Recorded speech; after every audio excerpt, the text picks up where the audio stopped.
In the next 5 minutes, I'm going to teach you my #1 reading comprehension trick that I teach to my non-native English-speaking students and also to my American kids.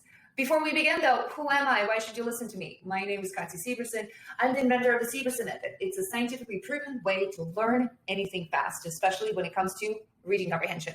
I also run an amazing membership website. It's called SAT Verbal, where I teach all the SAT Verbal stuff, and I think you should all join because the membership is amazing. Let's do the video. In my experience, the #1 thing that trips up my non-native English readers is not the lack of vocabulary, not the lack of English dexterity, but it's interrupted structures. So because you've learned English as a non-native English speaker, you're a lot more aware of the syntax, of the grammar of the language. And when you encounter a sentence where the grammatical structure that is closely connected is interrupted by other text, your brain gets confused. One of those structures is your subject and your verb. Your brain expects it to be closely connected, not only grammatically, but also location-wise. You are expecting your subject to be followed by a verb. And when it isn't, your brain is going to try to find the verb where there isn't one. I'm going to show you 2 really vivid examples from the SAT where that happens. So what's the tip? Connect your interrupted structures.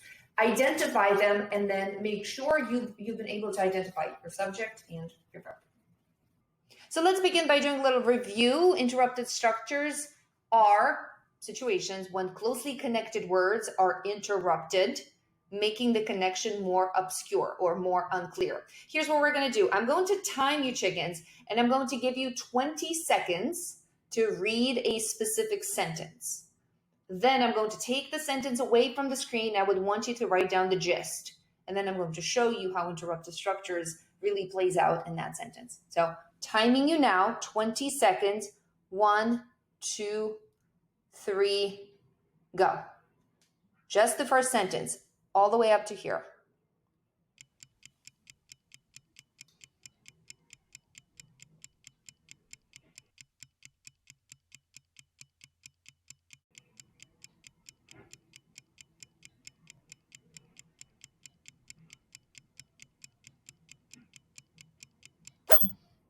All right, time is up.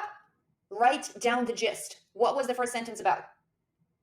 Pause the video and write down the gist. It'll be a lot more fun for you to compare what you wrote to what we are going to discover together. So I'm going to turn to the explanation right now. So what you have here on top is something I like to call, I'm going to minimize my face, something I like to call the basic sentence structure. You see, subject, verb, complement or object, additional phrase. If you want more training on this, I have a couple of videos on YouTube, but the major training is in the membership. So you need to look at a longer sentence and try to compress it to its main basics. What is the subject of the sentence? I hope many of you said implication. The implication is kind of like the conclusion that you can make. And then what is the verb of the sentence? The implication of the overlap, that is a prepositional phrase.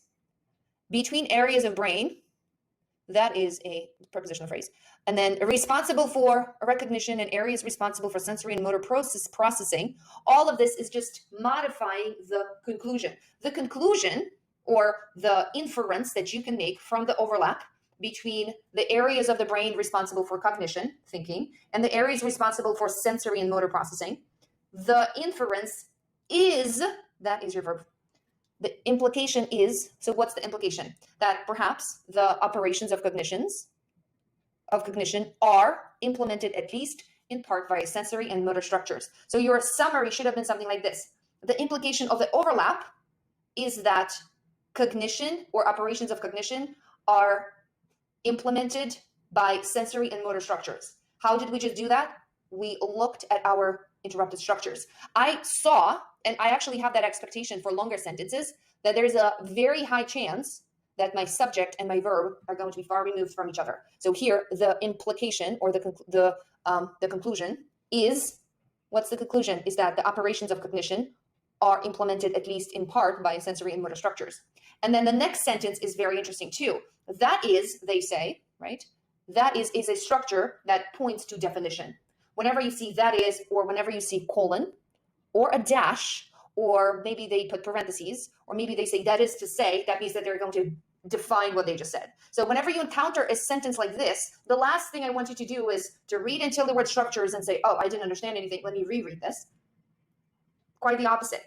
Identify your subject and your verb. You see that the implication, the verb is not responsible. The verb is